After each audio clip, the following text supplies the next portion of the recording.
جو نوجوان نماز سے بالکل دور ہے، کیا طریقہ ہے نماز کے قریب لانے کا؟ ان کو کیا ایسی چیزیں ان کو باتیں بتائی جائیں یا کیا کیا جائے کہ نماز پڑھنا شروع کریں؟ کچھ ٹپس اینڈ ٹرکس دیتا ہوں جو میں نے نماز پڑھنا شروع کی. پہلی جو چیز یہ کہ ایک یوتھ کہتی ہے کہ تابع نماز کی مجھے امپورٹنس میرے دل میں ہے بٹ پڑھ نہیں پا رہا میں کیا کروں. الارمز لگائیں اپنے فون پہ یا پریئر ٹائم جو پریئر ایپ سے انسٹال کریں. جیسے ہی آپ کو الارم بجے یا پتہ چلے نماز سے ٹائم داخل ہو گیا ہے 5 منٹ میں ڈیلے نہیں کرنا, اس ہی ٹائم اٹھیں نماز پڑھ لیں. شیطان یہ کبھی نہیں کہتا کہ وہ تو بڑے ورسٹ مسلمان تھے کہتا ہے کہ نماز نہ پڑھ. شیطان عام مسلمانوں کو بولتا ہے کہ نماز پڑھنی ہے, پڑھ لیں گے آرام سے پڑھ لیں گے, بہت ٹائم ہے ابھی, آدھا پونا گھنٹے بعد. ابھی ذرا تو گپ شپ لگا رہا ہے, میٹنگ چل رہی ہے, کیفے بیٹھا ہوا ہے, چاٹ شاٹ کھا رہا ہے, ٹھیک ہے, آدھے گھنٹے بعد پڑھ لیں گے, کلاس کے بعد پڑھ لیں گے.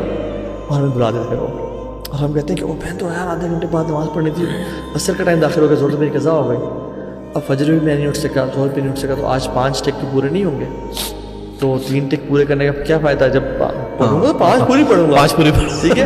اب میں پکا کرتا ہوں کہ کل سے 5 بجے نماز پڑھنا شروع کروں گا.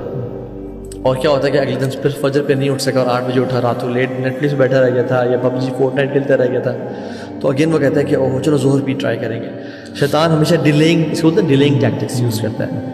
تو اسی ٹائم نماز پڑھیں, پہلی چیز. دوسری چیز, اپنی کمپنی وہ لوگ رکھے جو نمازی ہیں, یہ سب سے امپورٹنٹ سب سے امپورٹنٹ چیز. بالکل, آپ کا دل نہیں بھی چاہ رہا نا, وہ آپ کو پش کرے گا یار اٹھ نماز پڑھ. ظاہر 5 بیٹھے ہیں, اگر 4 پڑھنے جا رہے ہیں آپ کو پڑھنی پڑے گی. ایگزیکٹلی ایسا ہی ہے.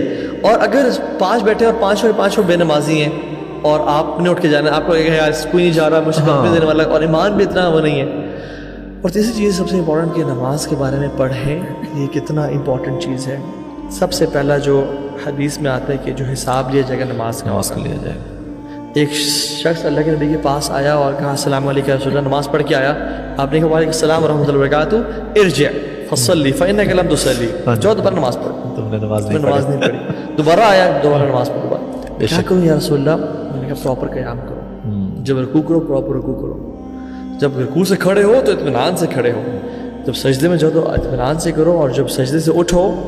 ہم جو چوری کرتے ہیں نماز, جو بدترین چور ہے وہ کون ہے؟ جو رکوع سے اٹھتے ہوئے پورا نہیں اٹھا اور سیدھا دھڑل سجدے میں چلا گیا, یا مرغے کی طرح ٹھوکریں ماری.